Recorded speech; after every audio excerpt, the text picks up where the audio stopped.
잠언 10장 함께 보시겠습니다. 1절에 솔로몬의 잠언이다 이렇게 시작됩니다. 잠언 전체에서 솔로몬의 잠언입니다가 3번 나옵니다. 우리가 본 대로 1장 1절에서 솔로몬의 잠언입니다. 오늘 10장 1절에서 솔로몬의 잠언입니다. 또 25장 1절에 가면은 솔로몬의 잠언입니다로 시작됩니다. 이렇게 솔로몬의 잠언이다라고 얘기할 때는 어떤 그 패턴이나 형태가 좀 바뀔 때 이런 문구로 시작되는 것을 볼 수 있습니다. 예를 들면 우리 지난 9장까지의 내용은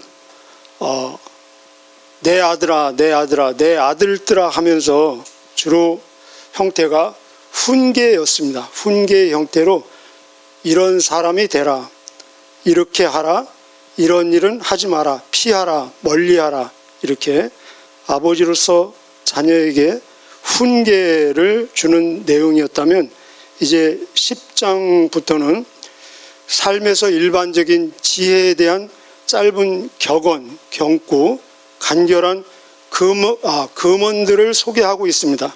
그래서 10장부터 20장 이후까지는 주로 그 특징은 대조법을 많이 사용하고 있습니다. 대조법은 정반대되는, 상반되는 사물이나 어떤 사실을 대치시킴으로써 그 강력한 설득과 또 이해를 기대하는 하나의 수법입니다. 우리가 흰색과 검은색을 나란히 놓으면은 검은색 때문에 흰색이 더 희게 보이고 검은색은 흰색 때문에 더 검게 보이는 것처럼, 그래서 계속해서 쉽게 말하면 좋은 것과 나쁜 것을 대조시킵니다. 그러면 보통 모든 사람이 다 좋은 것을 선택할 것 같지만 사실은 그렇지 않은 경우가 많이 있습니다. 그래서 이 판단하고 어느 쪽을 선택하고 행동할 것인가는 우리의 몫입니다. 성령님의 인도하심으로 정말 좋은 쪽을 선택하는 저와 여러분 되시기를 미리 축복을 드립니다. 오늘 이 내용은 약 3가지 정도로 이렇게 정리해 볼 수 있는데, 핵심은 지혜입니다. 계속해서 지혜인데, 지혜로운 자의 관계에는 어떤 모습으로 나타나는가? 두 번째는 지혜로운 자의 물질관, 경제관은 어떻게 나타나는가? 그리고 세 번째, 지혜로운 자의 언어 생활은 어떤가를 보여주고 있습니다. 우리 평생 말하지 않습니까? 첫째는 지혜로운 자의 관계성 한번 보시겠습니다. 우리 1절 한번 읽어보실까요? 시작. 솔로몬의 잠언입니다. 지혜로운 아들은 아버지를 기쁘게 하지만 어리석은 아들은 자기 어머니의 근심입니다. 지혜로운 자, 가장 이상적인 삶은 아버지의 기쁨이 되는 삶입니다. 우리의 육신의 생명은 아버지의 씨로부터 시작되었고, 우리 인간관계에서 처음 맺는 관계가 아버지 아닙니까? 부모님 아닙니까? 그래서 가장 이상적인 삶은 아버지의 기쁨이 되는 삶이라는 것입니다. 생각해 보십시오. 아버지, 어머니 똑같죠. 우리가 언제 아들이 나의 기쁨이 됩니까? 부모로서, 아버지로서 물론 효도하고 또 순종할 때 기쁨이 되겠죠. 그러나 어떤 아버지가 그 아들은 뭐 건강하든 아프든 행복하든 불행하든 어떠든 상관없이 나에게 무조건 순종하고 나에게 효도하면 그 아들이 나에게 기쁨이 되단다, 이렇게 표현하는 아버지가 있겠습니까?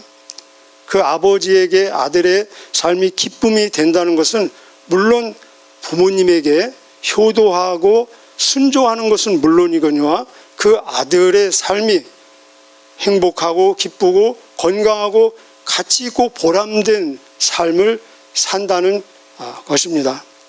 그래서 사람으로서 가장 이상적인 삶은 부모에게 기쁨이 되는 삶입니다. 그런데 이보다 더 이상적인 삶은 우리의 영원하고 전능하신 아버지이신 하나님의 기쁨이 되는 삶이라는 것입니다.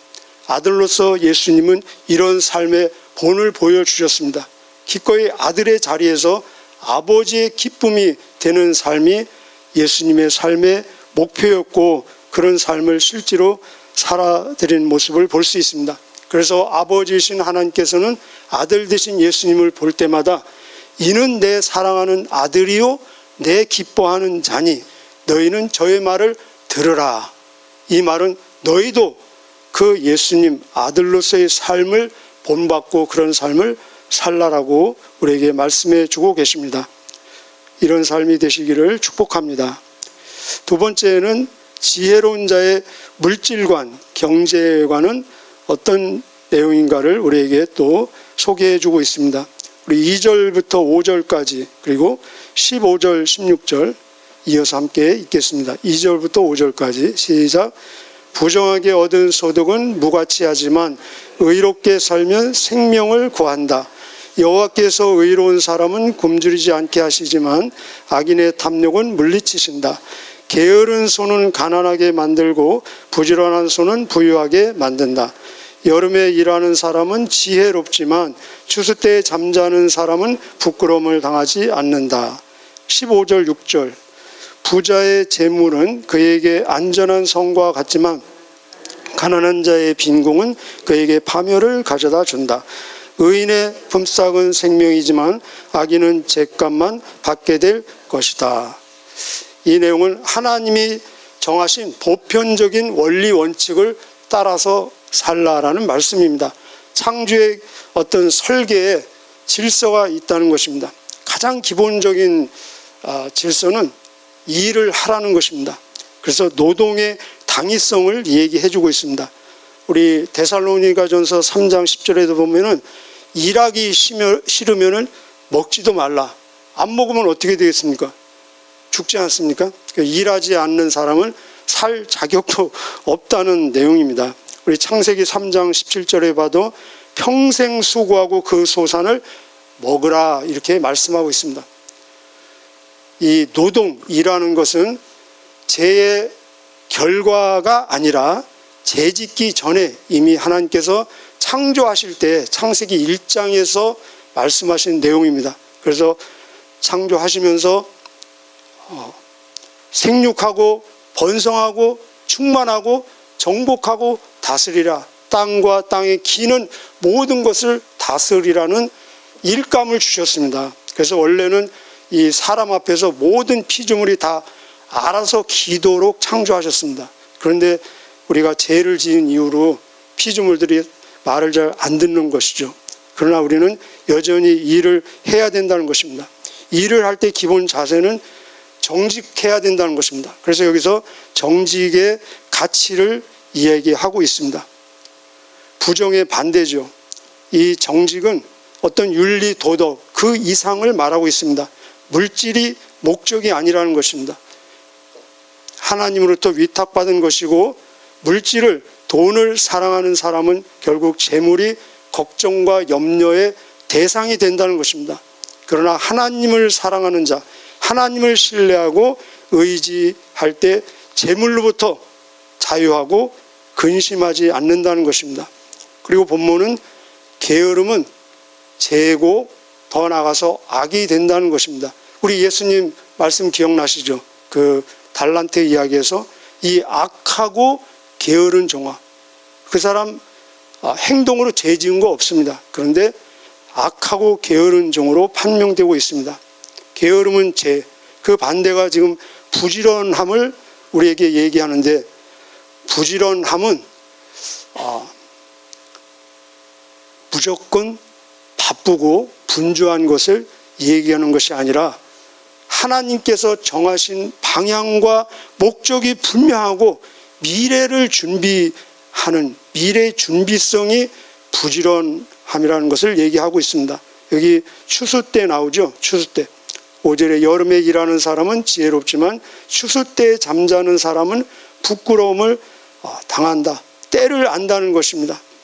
기회를 복으로 받는다는 것입니다. 우리 주변에 아니면 저 자신 통해서 그런 경험이 있지 않습니까? 때와 기회를 놓쳐서 후회하는 사람들이 얼마나 많이 있습니까? 지금 무엇을 해야 될지 때를 아는 것이 지혜고 그것이 부지런함이라는 것입니다. 그렇다면 하나님께서 우리에게 허락하신 물질을 어디에 써야 될까요? 많은 필요가 있죠. 그러나 물질의 궁극적인 효능, 활용은 생명을 구하는 데 사용해야 된다는 것입니다. 그래서 2절 보면은 의롭게 살면 생명을 구하게 된다. 여기서 의로운 자는 우리 잘 들어보셨죠? 의인은 없나니 한 사람은 없다. 의로운 자는 없습니다. 그런데 의로운 자는 있습니다. 여기서 말하는 의로운 것은 하나님을 의지하고 하나님과 올바른 관계를 믿음으로 갖고 있는 상태를 말하고 있습니다. 우리 얘기로 하면은 예수님을 구주로 믿고 그 예수님의 의가 내 의가 되고 하나님과 그 믿음 때문에 좋은 올바른 관계를 가지고 있는 상태가 의롭다는 것입니다. 그래서 이 의로운 자들은 하나님께서 주신 모든 물질, 자원들을 어디에 사용하느냐? 생명을 살리는데. 예수님 그 말씀하셨죠. 내가 배고플 때 너희가 나에게 먹을 것을 주었고 목마를 때 마실 것을 주었고 내가 헐벗었을 때 옷을 입혀주었고 내가 병들었을 때 옥에 갇혔을 때 나를 돌아보아 줬다. 한마디로 무슨 말씀입니까? 생명을 살리고 건지는데 너희들은 너희에게 준 자원을 사용했다는 것입니다. 예수님 그런 말씀을 하셨습니다. 산상수훈에서 그러므로 너희는 염려하여 이르기를 무엇을 먹을까 무엇을 마실까 무엇을 입을까 염려하지 말라. 이는 다 하나님 없는 자들이 염려하는 것이니라. 너희는 먼저 그의 나라와 그의 의를 구하라. 그리하면 이 모든 것 먹고 입고 쓸 모든 것을 더하여 주시리라. 그래서 이 말씀이 하나님을 우선할 때 우리에게 필요한 모든 것을 공급해 주신다는 것입니다. 여기에서 우리는 이 하나님의 자녀 크리스찬의 직업관을 정립할 수 있습니다. 우리 평생 직장생활 하잖아요. 자녀들도 직장생활 하고 또 남편들도 우리들도 직장생활을 하는데 이 직업관이 굉장히 중요합니다. 여러분 자녀들에게 꼭 전해주시기를 바랍니다. 크리스찬의 직업관 네 단어로 정리할 수 있는데 뭐니 해도 먹고 살아야 되니까 경제활동이죠. 돈을 버는 경제활동. 두 번째는 사회 참여. 우리는 이 사회적인 동물이다 해서 공동체의 일원 아닙니까? 그래서 사회에 참여하는 것입니다. 세 번째는 자기를 실현하는, 다른 사람에게 기여하고 자기를 발전시키는, 이것을 우리는 자아실현이라는 단어로 표현하고 있습니다. 진짜 중요한 것은 소명의식입니다. 여기 생명을 살린다는 것, 그 직장 속에서 하나님 나라를 건설하는, 하나님께서 보냈다는 소명의식. 그래서 우리 용어로 표현하면은 이것을 직장 선교사라고 얘기하고 있습니다. 그곳에서 하나님 나라를 건설하고 확장하기 위해서 사실은 보냄받은 것입니다. 그래서 진짜 크리스찬의 올바른 직업관은 경제활동, 사회참여, 자아실현, 소명의식. 하나님께서 나를 이곳에 선교사로 파송했다는 하나님 나라에 대한 소명의식이 가장 중요하다는 것입니다. 자, 세 번째는 지혜로운 자의 언어 생활을 얘기하고 있습니다. 오늘 또 우리가 하루 종일 말을 무슨 말인가를 하고 살겠죠. 한번 무슨 말이 나오는가 한번 자기가 하는 말을 체크해 보시기를 한번 바랍니다. 내 입에서 어떤 말이 나오고 있는가. 말의 중요성 가치는 아무리 강조해도 지나치지 않고 말의 중요성은 앞으로도 이 잠언을 통해서 계속 소개되고 있을 것입니다. 우리 6절부터 14절까지 읽겠습니다. 시작. 악인의 입에는 난폭한 말이 숨어 있다. 의인을 기억하는 것은 복된 일이지만 악한 사람의 이름은 곧 기억에서 사라진다. 마음이 지혜로운 자는 명령에 순종하지만 미련한 수다쟁이는 망할 뿐이다. 똑바로 걷는 자는 안전하게 걷지만 굽은 길을 걷는 자는 악행이 모두 드러난다. 눈짓하는 사람은 이웃에게 쓰라린 아픔을 주고 미련한 수다쟁이는 망할 것이다. 잠깐요. 여기 수다쟁이 2번 나옵니다. 수다쟁이 안 되시기를 축복합니다. 계속요. 11절.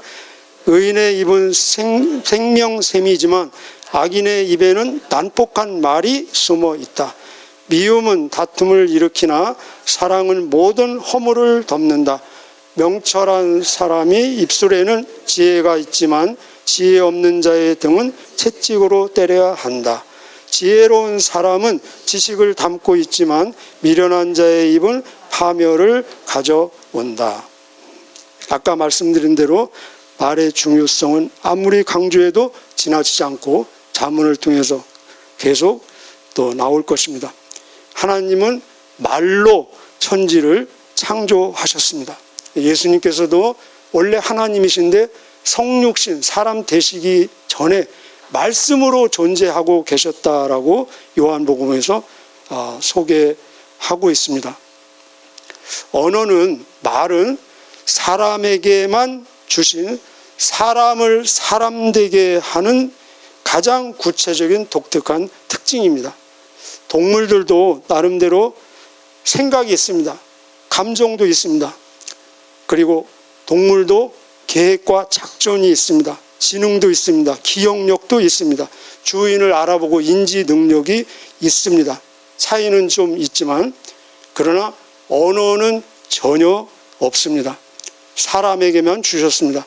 그래서 이 언어가 사람을 하나님 닮은 영적인 존재임을 말해주고 그리고 하나님과 교제, 소통이 가능하도록 만든 것이 바로 이 언어라는 것입니다. 근데 여기 보면은 미련한 자의 언어와 지혜로운 자의 언어를 구별하고 있습니다. 다가 아니겠죠. 여기 미련한 자의 언어의 특징 몇 가지 나오고 있는데 6절부터 난폭한 말입니다. 언어폭력 들어보셨죠? 난폭한 말. 그리고 수다쟁이, 아까 본 대로 2번이나 나오고 있습니다. 이 수다쟁이는 무가치하고 의미 없는 말을 자기가 무슨 말을 하고 있는지도 듣지 않으면서 하는 말들을 얘기하고 있습니다. 그리고 그 밑에 보면은 쓰라린 아픔을 주는 말이 나오고 있고 다툼과 허물을 들추어내는 말, 결국은 파멸을 가져오는 말, 자기도 파멸하고 남도 파멸케 하는 말입니다. 우리 민수기 그들이 결국 다 죽었잖아요. 그죠? 40년 배회하면서 결국은 말 때문에 죽은 것입니다. 그들의 말이 그들을 죽인 겁니다. 그래서 하나님이 민수기 14장 28절에 보면은 내가 내 생명을 두고 맹세하노니 얼마나 하나님의 그 마음이 상하시고 그 의지가 강력하셨다면은 내가 내 생명을 두고 맹세하노니 저들이 하는 그 말대로 내가 다 이루어지게 할 것이다. 그래서 불평, 불만, 또 부정적인 말, 그들이 뱉은 말 그대로 다 되었다는 것입니다.